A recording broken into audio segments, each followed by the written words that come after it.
Bien, como ya sabemos, las propiedades permiten a los objetos, ahora sí que almacenarle datos. Los métodos, por tanto, permiten a los objetos realizar tareas. Fíjate que los objetos son como una persona. Una persona tiene atributos, por ejemplo, características como el color de los ojos, la estatura, el peso, etcétera. Entonces las propiedades tú las puedes ver también como atributos de un objeto.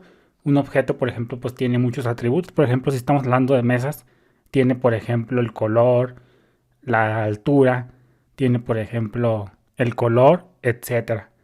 Y al igual que los objetos, pues los objetos también pueden realizar tareas. Uno como persona pues puede comer, puede bañarse, puede dormir, etcétera. Entonces las propiedades tú las puedes ver como atributos de un objeto, ya sea por ejemplo algo que califica el objeto, y los métodos pues es algo que, como su nombre le dice, algo que un objeto puede hacer. Una mesa, por ejemplo, puede pues ahora sí que pararse, mantener algo o ahora sí que soportar un peso.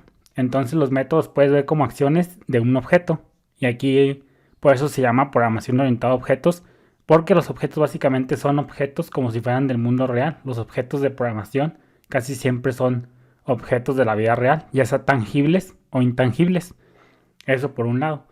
Entonces fíjate que los métodos son funciones especiales, como ya te había dicho, declarados dentro de una clase. Fíjate que la definición de un método pues se parece a la definición de una función.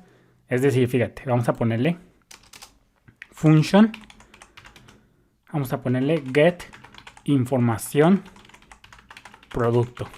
Y no vamos a requerir, ahora sí que, parámetros. Entonces fíjate que la definición de un método pues es como una función, pero aquí siempre debe tener también, para que sea un método, se debe de considerar una palabra clave de visibilidad. En este caso, public. Entonces aquí vamos a hacer nuestro método. Vamos a hacer return this. Y vamos a decirle que el producto nos lo concatene básicamente con el precio.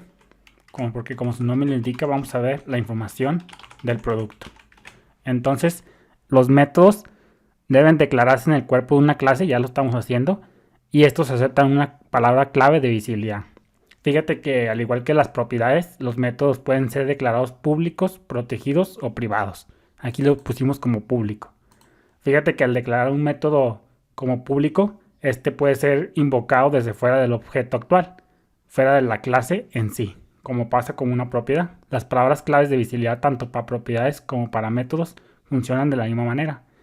Fíjate que si no le ponemos la palabra clave de visibilidad aquí en nuestro método, en la definición del método, el método se declarará público implícitamente, tras bambalinas. Pero pues lo mejor es que, te acostúmbrate mejor a ponerle una palabra clave de visibilidad, ya que es una muy buena práctica.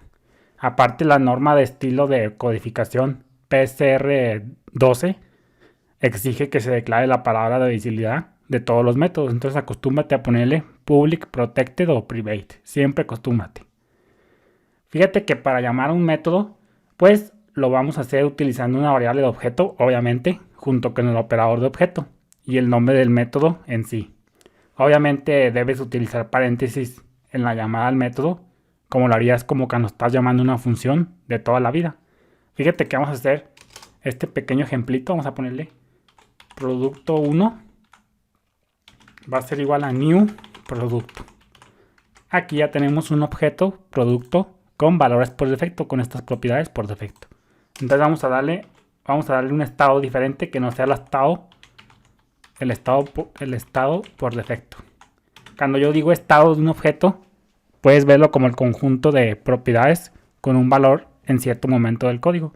Un estado de un objeto es el conjunto de valores que tiene en un momento dado de la aplicación. En este caso, en este punto, nuestro estado del objeto son estas propiedades con estos valores por defecto.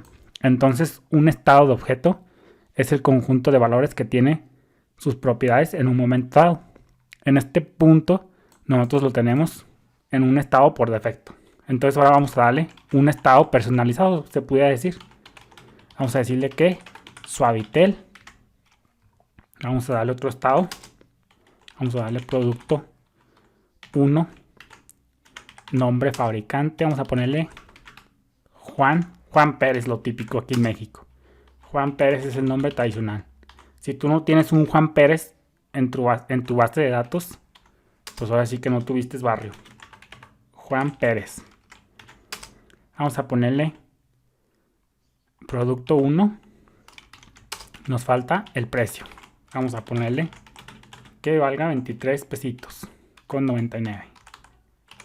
Entonces aquí tenemos, vamos a darle objeto producto con un estado por defecto. Aquí en este punto tenemos un objeto producto con estado por defecto, pero aquí ya le estamos dando un estado porque estamos cambiando cada uno de sus propiedades. Entonces aquí ya tenemos el objeto con otro diferente estado.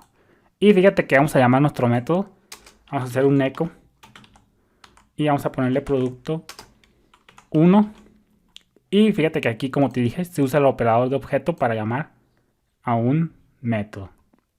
Entonces fíjate que vamos a ponerle get información producto, punto y coma, recargamos y fíjate cómo dice Suavitel 23.99. Entonces observa que declaré el método get información contacto como público y como te dije puede ser llamado desde fuera de la clase. Fíjate que la variable this, aquí no te la he enseñado, pero ya después vamos a profundizar un poquito más. La variable this es el mecanismo por el cual una clase puede referirse a una instancia de un objeto. Puedes ver a this como la instancia, el objeto actual siendo procesado en ese momento. En este caso, this en este momento hace referencia a producto 1. Cuando veamos constructores te lo voy a explicar mejor esto de la palabra clave this. Por ahora fíjate que, por otro lado, cambiando de tema, no te preocupes ahorita por this. Por ahora fíjate que seguimos siendo muy flexibles en nuestra clase de producto. ¿Por qué? Porque confiamos en que el cliente consumidor de nuestras clases va a cambiar de forma correcta las propiedades para no tener valores por defecto. Nosotros estamos creyendo que nuestros clientes consumidores que vayan a consumir nuestras clases van a darles un estado diferente al estado por defecto.